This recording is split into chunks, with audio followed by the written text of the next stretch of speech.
The Bucks are heading to San Antonio, and they won't have any of the stars again. Giannis will miss a second game with knee soreness. We will, of course, discuss that and what that potentially means moving forward. We have new jerseys, blue jerseys, and of course, every time there's a new jersey, people get fired up, they get excited, they get very angry. We're going to discuss what we think about the new jersey, and then I want to talk about Jevon Carter a little bit more because that 36-point performance yesterday was simply insane. And I just got stopped on the street, Justin, by someone, and they said, how did you know that you were ready to podcast today? And what time did you realize that today was a day for you? And I said, when I woke up. You are Locked On Bucks, your daily Milwaukee Bucks podcast, part of the Locked On Podcast Network, your team every day. Welcome to Locked On Bucks. My name's Kane Pittman. You can see and hear me on this show Monday to Friday, and also find my work over at ESPN. Alongside me from the Bucks Radio Network, the man that does the pregame show, the postgame show, and sits in the analyst chair as well, Justin Garcia. We thank you for making Locked On Bucks your first watch or first listen of every day. Wherever you're listening, we appreciate it. Make sure you subscribe wherever it is, particularly on YouTube, though. 4.62 subscribers. Justin, we're on the road to 5,000. We need to get to 5,000 definitely before Christmas. We've got about 6 weeks there and 5 weeks there. So before Christmas, we want to get to 5K subscribers, and make sure you jump in the comments and get involved in the conversation. There's always some pretty serious debate in there, and ultimately it's just a whole lot of fun for me as well. Today's episode is brought to you by BetOnline. BetOnline has you covered this season with more props, odds, and lines than ever before. That's BetOnline, where the game starts. Justin, what do you think of my delivery of that terrible Jevon Carter gag? Because I don't think it. I think I could have done better. I wasn't sure where you were going until the very end, so like that makes it pretty good. As soon as you delivered the final line, it pulled it all together. So I think you did a good job with it. Oh, good. A real cliffhanger for everyone watching or listening. And by the way, if you don't know what I'm talking about, Zora Stevenson, who we love, interviewed Jevon Carter post-game. And Jevon is, he wasn't in Milwaukee when I was in Milwaukee, and he's definitely an intense character when he's on the court. He's intense in his interviews as well, but I think it's a little bit of a bit now. I think he intentionally wants to be short with Zora, which it's kind of funny. What do you think? I don't know. It's not a bit. We had him on after, it must have been the Thunder game on the home game against the Thunder. He was our radio post-game interview, and it was the same thing. It was incredibly short. And as if Bucks fans needed more of a reason to love him, he was completely out of breath, walking off the floor, putting on the headset, and talking with Dave and I. He was still trying to catch his breath as he was answering questions. So like this guy is literally out there giving everything and then out of breath for the radio interview. No, I wrote on the YouTube comments because I said, if you've listened to this show for long enough, you will know that I have my opinions. I say whatever I say. And if I get proven wrong, I got no problem with saying that I was wrong. And I must admit, even to this point, forget last night. Last night was absolutely awesome. But the contributions he's had on a nightly basis so far have already exceeded probably where my expectations were. So I got no problem in saying that. But he was interviewed by Zora, and Zora asked him, you made a few shots early. At what point did you realize that you had it going and you needed to continue? And he said, when I woke up. And it was just just dead serious, stared her directly in the eyeballs. And there was no hint of a smile there as well. So pretty classic stuff from Jevon. I want to talk more about Jevon later in the podcast. So make sure you hang around for that. But let's start with this game against San Antonio, 7 p.m. Central Time, Friday night. Hoops. The Bucks are going to close this road trip and hopefully go 2-1. But they're going to do it without Giannis, without Drew, without Chris, without Pat, and without Joey Ingles. So, very, very short-handed again. But let's just straight up talk about the Giannis knee. So knee soreness comes up, and I bring it up because I know that there's going to be a section of our listeners that are like, who cares? Don't talk about it. It's nothing to worry about. But the facts are there are people that are worried about it. So what do you read into this? A second game missed this early in the season with the knee soreness? I don't read a whole lot into it. It's you and I were kind of talking before that I think it's kind of an understanding coming into each season that Giannis is going to miss X amount of games. And I'm sure part of that is going to be legitimate of banged up or any type of minor injuries that would occur throughout the course of the season. But I'm sure the coaching staff has a number in mind of our goal is we don't want him to top this many games. So I think just looking at the schedule and the fact that you have the weekend off, and once you return home, you're basically playing home for the rest of the month. You have 2 road games after tomorrow night, and it's a one-off next Friday, and then at the very end of the month, another one in New York. So my read into it is, especially hearing the way Bud handled the question yesterday of, yeah, this is something that we're going to go through with him every year with some of his wording, and we just need to be cognizant of getting him treatment and making the knee stronger and yada, yada, yada. I think if you read between the lines, it was basically, yeah, this is kind of designated rest time for Giannis. I mean, I think on this show, we've talked about kind of surprising that, and to be honest, I was surprised somebody like Brook Lopez wasn't on the injury report for tomorrow. When you look at, man, there's a lot of guys that have played every single game for the Bucks so far, including Brook Lopez, who this time last year, I think is when people were starting to have the legitimate discussion of not when will Brook Lopez come back, will Brook Lopez come back, when you think about a 7-footer and a back issue that he was going through. So I think this is just kind of one of those patches that they've been really shorthanded. And I mean, look at his usage rate and everything else. You've been asking a lot of Giannis. So I think this was kind of here's a way to get him basically a week's worth of rest. If resting the knee and then doing it again on Friday, where you'll play Monday in Atlanta, you don't play again until the following Monday. Yeah, the knee soreness isn't going to go away. Once you have that kind of tendonitis or long-term sort of knee pain stuff, it's going to be something that they've managed and is something that they've managed for a very long time. My theory is that it's tied to the Drew Holiday ankle injury. So firstly, they sneak a win last night. So if they didn't win last night, are they more inclined to play him? I know it's super early in the season, but I do think that picking up that win on the road helps. They at least, worst case, it's a one or two road trip. You feel okay about it. But the Drew Holiday ankle, I think, plays into this, because I think when I was thinking in my head, and our listeners and perhaps you, Justin, will correct me or remind me of moments when it's happened, but I remember the Bucks have definitely played games where Chris Middleton's been the one guy. They've played games where Drew Holiday's been the one guy, and probably Brook. Brook seems to be the one that always plays when he's been healthy. But those guys have played one out. I don't really ever remember. It seems to me that the Bucks, if they have a situation where those other 2 guys are out, they're just like, let's not put the Rolls Royce on the floor. Let's put the Rolls Royce in the shed overnight. Because what's going to happen if you don't have Drew Holiday and you don't have Chris? We saw what Jevon Carter did. We saw what these other guys did. Spectacular. But the reality is, if Giannis is out there, the Spurs aren't going to care about the other guys. They're going to say, Giannis, you want to score on us? You're going to be on the floor. It's going to be physical, and you're going to have to work twice as hard as you do any other night. And the physical toll that he would have to go through, it just does not seem worth it at this point of the season when you don't have the other guys out there. So I think there's a bit of that as well. Well, I don't know. I mean, I saw the Thunder double teaming Jevon Carter last night, so I've officially seen everything.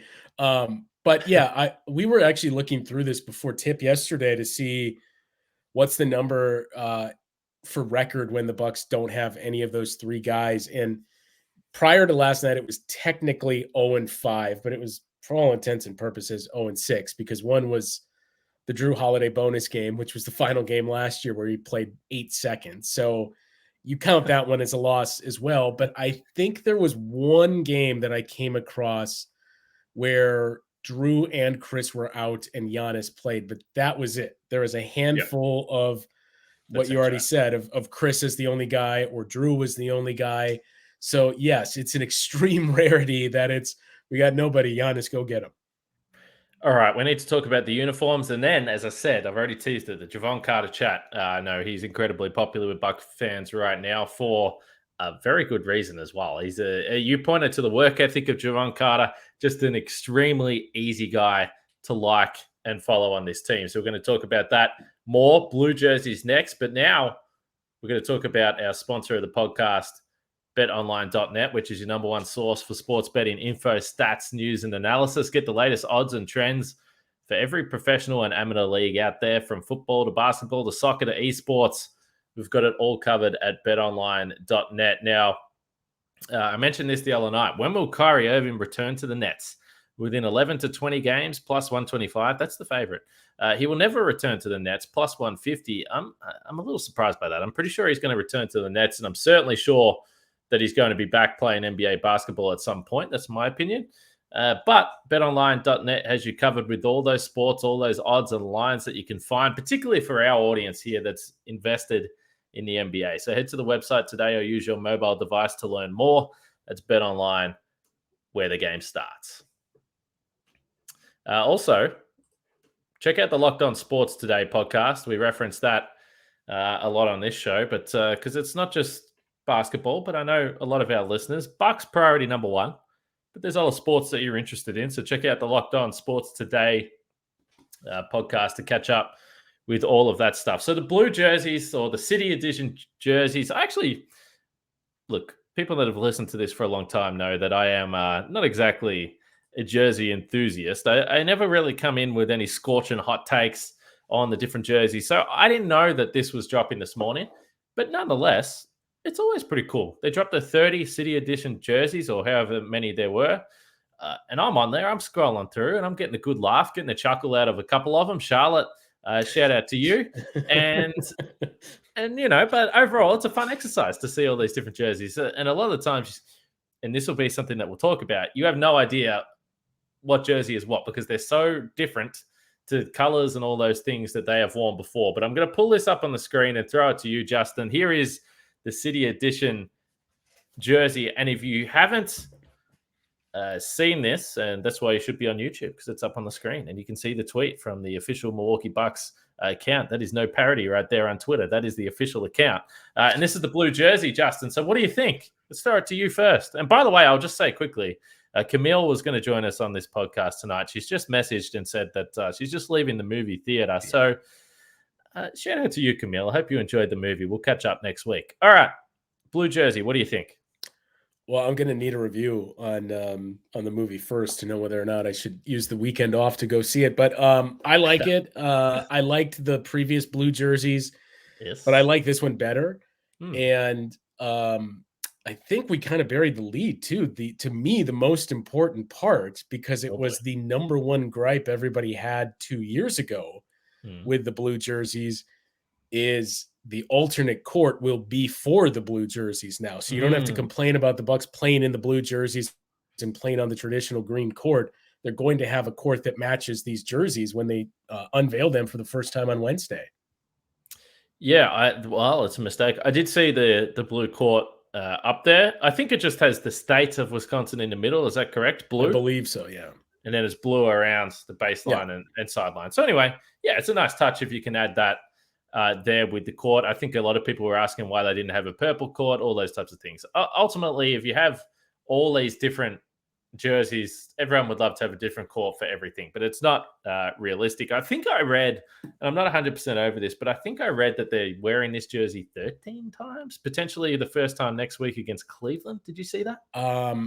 I don't know how they're going to wear them every Wednesday. So every time they have a home game on a Wednesday, they'll wear them then. So like 13-ish sounds accurate, at least 13, because I think you can wear your city into the postseason as well. Obviously, the Bucks did in that run to the finals. So that sounds right. And it'll be for every Wednesday home game that they're wearing them.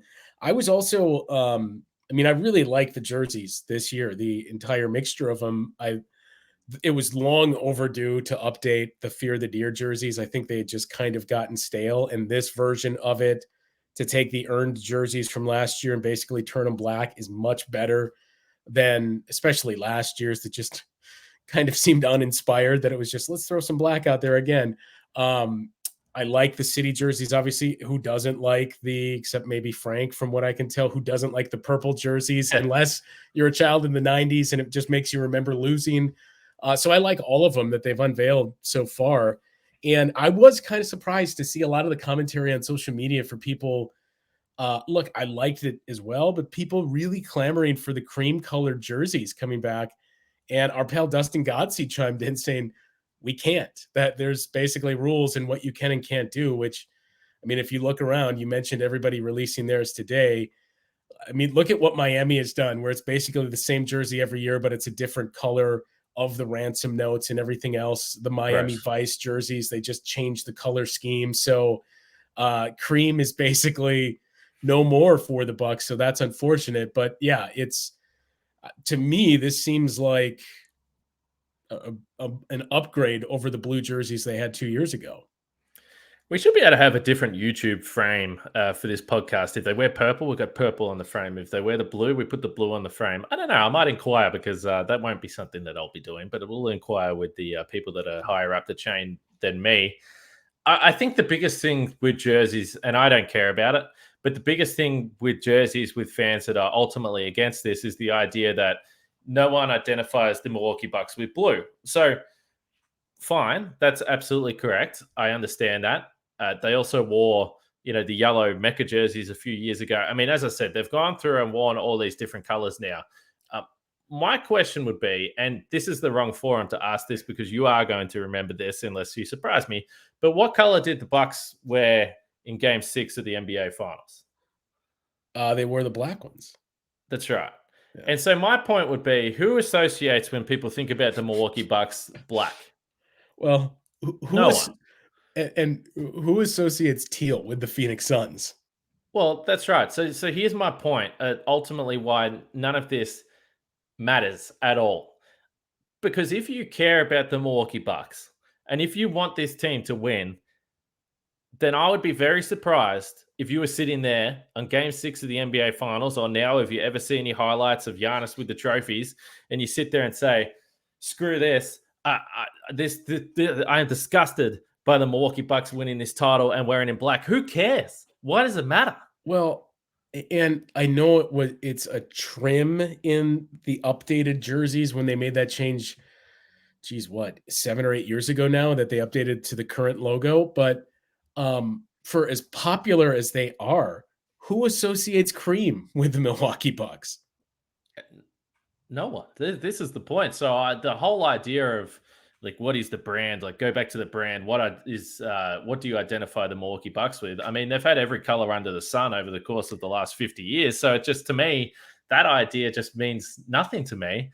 You'll remember different eras, and I get it. If you want to look back at highlights and cards and posters and all those things and just have one defined color and think that is the era that I remember, then okay, but it's changed. And I just don't think it matters that much. As long as they're winning on the floor, you're going to remember this as the Giannis era. And I doubt you're going to sit there and be totally pissed off that they wore blue or they wore gray or they wore black. I mean, it's just who cares? Well, and so to me, the interesting part is this is the 6th year, I think, of the City jerseys and the Nike collaboration.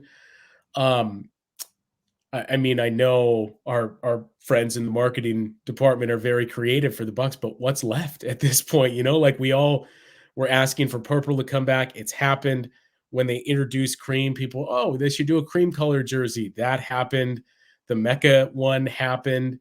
And I think there was I was definitely one that said I wouldn't mind seeing blue because of the inclusion of the blue trim on the floor and the uniform. But at this point, I'm almost fresh out of ideas. The only things that are left, you would think, are bringing back the Irish rainbow and doing a nod to the 80s. Dare I say, do they tip the cap to the Christmas jerseys and the Christmas tree jerseys, and we see a red jersey in the coming years?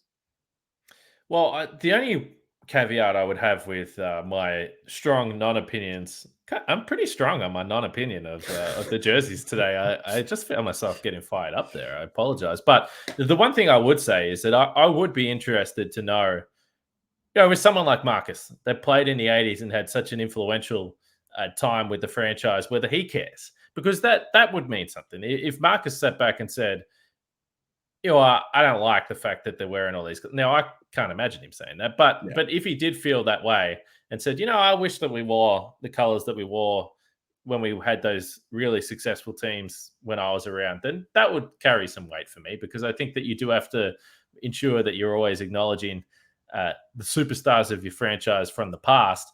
And again, I don't really care too much about jerseys, but if there was one jersey that I looked at and I really did enjoy, it was the old school white with some red that they wore at the Mecca, against Boston, on that very old and dusty court. Well, and you're on fire tonight. And the Mecca jerseys, remember, what was that? Was that the earned or whatever the fifth jersey was they had that year, where they basically took those and made them white with green and red, and they wore those a couple of times. They wore it on Christmas Day against the Knicks. Those were nice too. And yeah, those kind of evoked memories of Marcus Johnson's era, where you had the red and the green in the jerseys as well. Also, I guess we'd be remiss if we didn't make the easy connection of, at some point, maybe it's we are officially out of ideas, but don't you have to do like a Blaze Orange and do the Deer Hunter version? Oh my goodness. Remember that April Fool's Day that had everyone thinking they were wearing orange, or certainly tricked a few people there. Anyway, let us know what you think about the jerseys. I'm sure that we'll get some vibrant feedback on the YouTube channel, so make sure you jump in there and jump in the comments. Let's talk about Jevon Carter.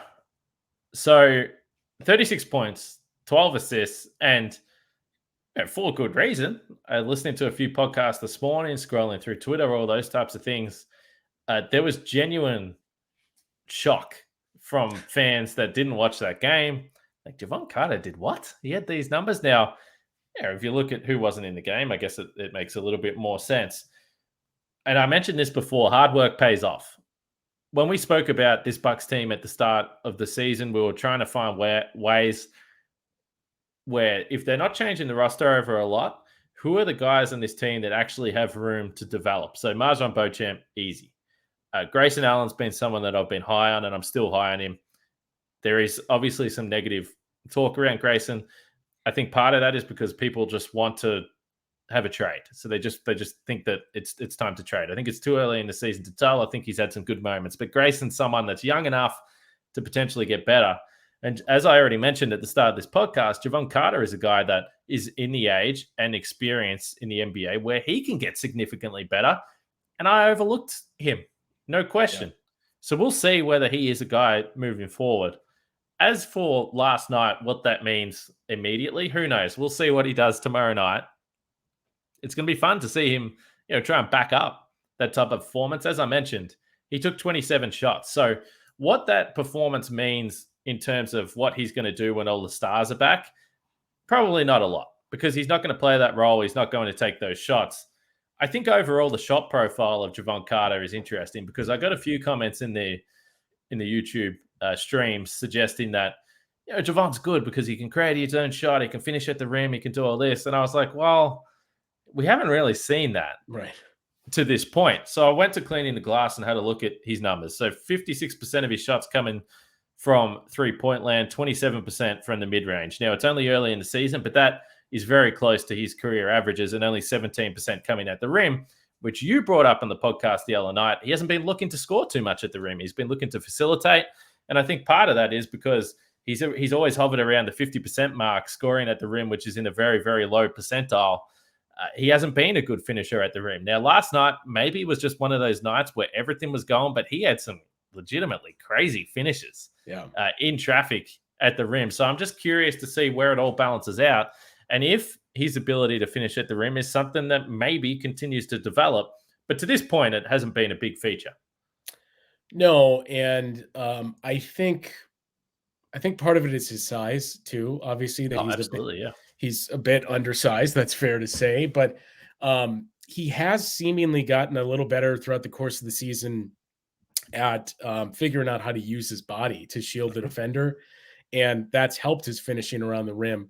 But when you give those numbers about his shot profile, I am a little surprised that it's such a large swing. I know that's what his career has been, but it does almost feel like we've seen more mid-range attempts from him this year. So that's the only thing that would really stand out to me. But I got to tell you, for the last couple of games afterwards on our post-game shows, I've kind of been banging the drum too of, I know we're not there yet, but when this team is healthy, I really think I'd keep him in the starting lineup. And I would go with Drew and Jevon and Chris and Brooke and Giannis. And it's your defense that's going to keep doing it, because you think about that backcourt with Jevon Carter's going to pick you up the length of the floor. If they switch off, then it's either Chris Middleton or Drew Holiday that's picking you up. And I mean, just because of Drew Holiday's versatility, you can easily play Jevon Carter as your 2, and they can basically defend any backcourt in the league with Drew's ability to defend 1 through 4, really. And Jevon can certainly defend up a little bit in the backcourt.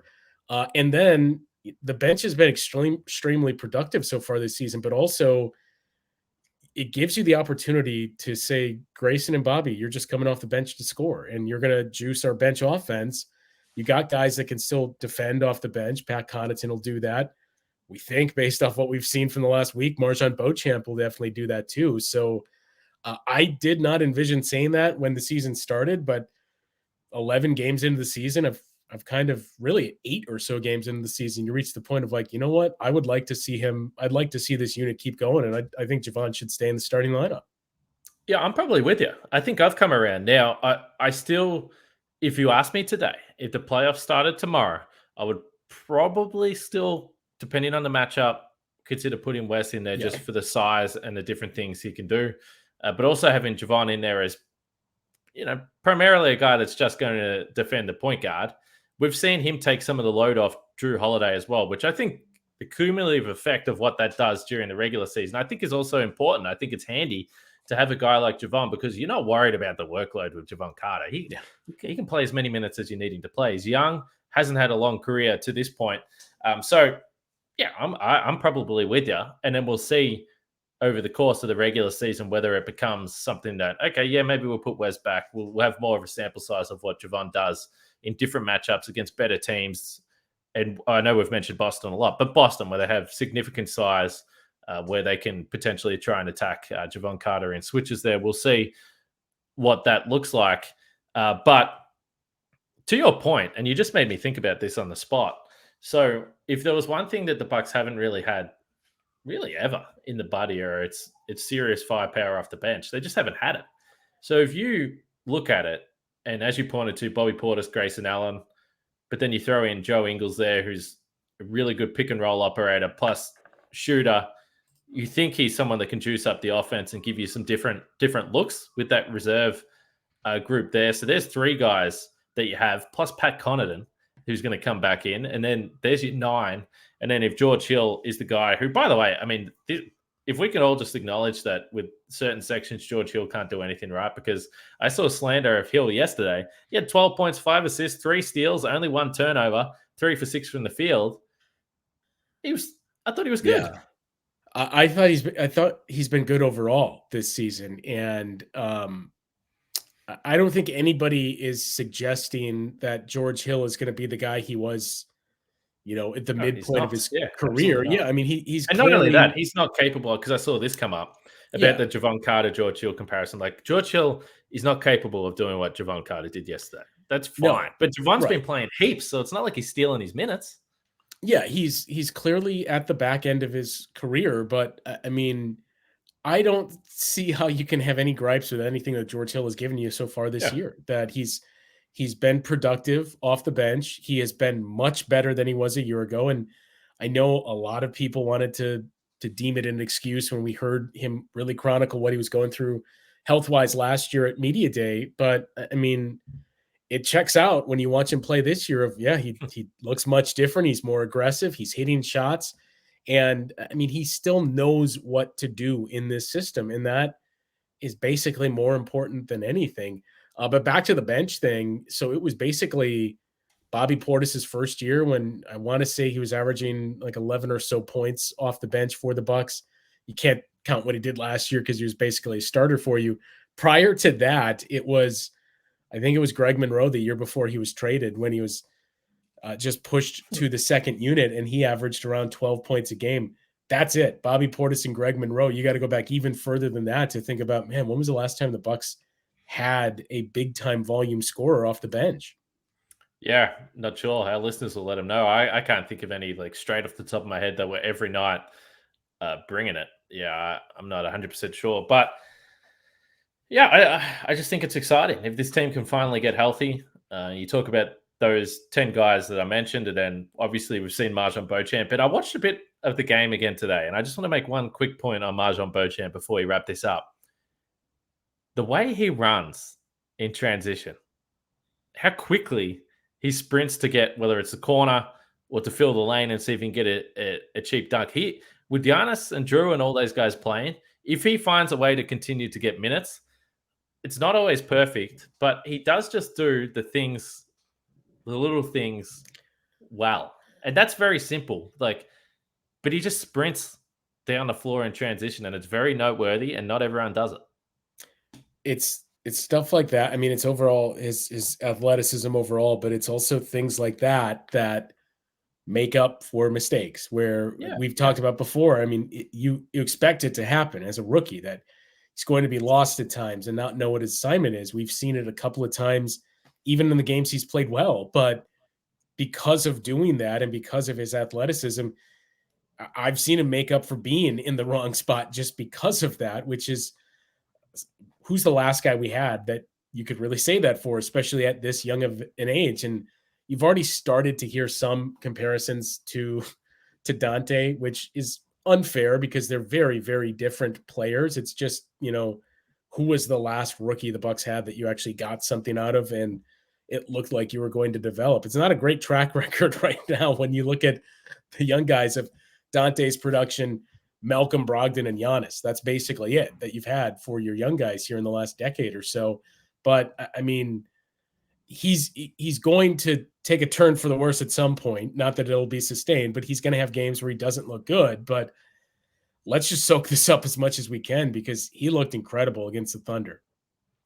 Oh, I agree. And to your point, yeah, he will make mistakes, but with the comparison with Dante made plenty of mistakes and he was erratic and did some crazy things and took some crazy shots. But I think Bud was able to overlook it because overall he wasn't falling asleep on defense. He wasn't lazy. And I think that there are some characteristics in that regard that are similar to Dante, which is you make the comparison because you hope he'll join Dante as one of the rare younger players that have been able to really lock down minutes this early in their career.